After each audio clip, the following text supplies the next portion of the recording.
Yo, what the deal? This your man Frank Dutch right here. I'm back at y'all with another little something that you just might not know about Pro Tools, man. This one right here, though, is more or less a technique, man. But listen, I ain't gonna hold y'all too long, man. Y'all already know what to do.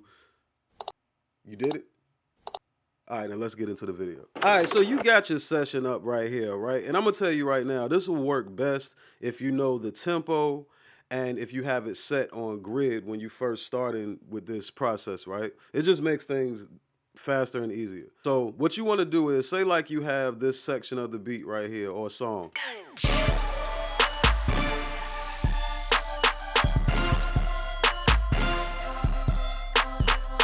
So you have that section of the song right there. This whole, I think this is like 8 bars or something like that. But you don't want this section. You want this to transition right into this section right here.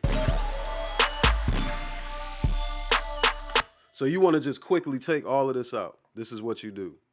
So you highlight all of the parts that you want to delete. Notice I skipped over this one right here because this is like part of a tag. So let's highlight all of these. And remember, I want it to go right into this section. I want it to go from here right into here. I don't want it to play this part. This is what you do. After you highlighted everything, you go to shuffle and you hit delete. And you see how it just automatically moved it in place? Now watch this. Yeah. Sue. Sue. Yeah. You